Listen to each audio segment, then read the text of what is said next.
When you are betrayed, your blood runs hot, especially in a place like Florida where the heat and the intensity match the fury inside your soul.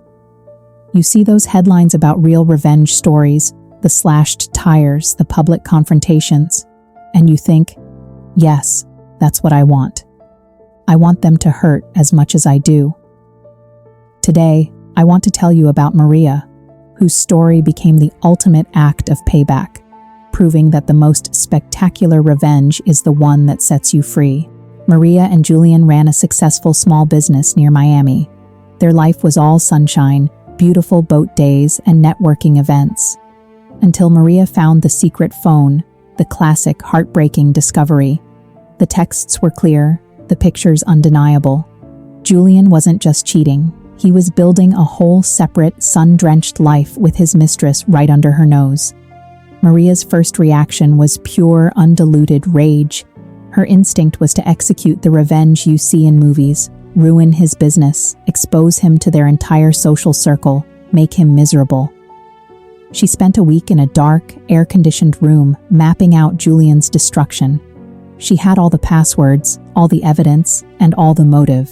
She was ready to ignite the biggest dumpster fire South Florida had ever seen. But then, one humid afternoon, she looked at herself in the mirror.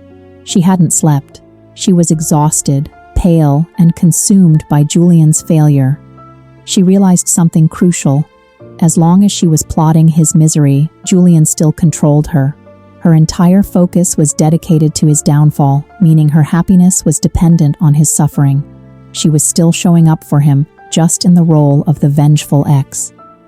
In that moment, Maria made a terrifying decision. She deleted all her destructive plans. She realized the conventional revenge, the legal battles, the screaming matches, the public shaming, would only tether her to Julian's toxicity for years. The highest form of payback, she decided, was walking away and becoming so untouchable that his existence became irrelevant. This was the start of Maria's ultimate revenge plan. The first and hardest step was indifference. She filed the divorce papers cleanly and quietly, presenting the evidence without drama. When Julian tried to negotiate, tried to apologize, tried to blame her, Maria treated him like a failing client, short, professional, and utterly emotionless. She blocked him on every platform, not because she was angry, but because she was enforcing the separation of her energy from his. Her second step was self-ascension. Maria took the business Julian thought he controlled and rebuilt it under her sole ownership, rebranding and focusing entirely on clients she wanted. She threw herself into her health, not for appearances, but for fuel. She hired a trainer, she learned to sail on her own, and she started finishing the degree she had paused years ago. Every action she took was focused on one silent, powerful message. You didn't break me, you liberated me. The victory didn't come in a single moment, but 6 months later, it was profound. Maria was giving a keynote speech at a major industry conference, a level of success Julian had always aimed for, but never reached. She was radiant, poised, and powerful. As she took her questions, she glanced across the packed ballroom and saw him. Julian was standing near the back, looking tired and noticeably less polished. He wasn't there to congratulate her. He was there because he needed to pitch his struggling, stripped-down company to her contacts. Their eyes met across the room. He looked at her with a mixture of regret, awe, and the painful dawning realization of what he had lost. Maria didn't falter. She didn't smile smugly.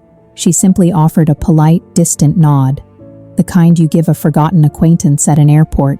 She treated him like an extra in the background of her blockbuster life. She continued her speech, her voice strong and unwavering, and Julian, the man who had dedicated himself to a cheap secret, watched the woman he betrayed achieve everything he ever wanted, completely without him. He was standing in the shadows, realizing he had lost the golden life, and she was the one shining on the stage. That is the revenge that lasts. It's not a legal victory or a public scandal. It's the moment your former partner realizes that the misery they created for you only served as the catalyst for your best life. They look back and don't see the victim they left. They see the thriving, peaceful, unreachable force they lost. If you are listening to this and you are fueled by rage, stop plotting destruction. Start plotting your ascension. Go rebuild your life so beautifully that their betrayal is nothing more than a footnote in your autobiography. You don't get revenge on them, you get revenge for yourself. If this story resonated with you, hit the like button and tell me in the comments. What is the first positive step you are going to take to build your best revenge? Don't forget to subscribe.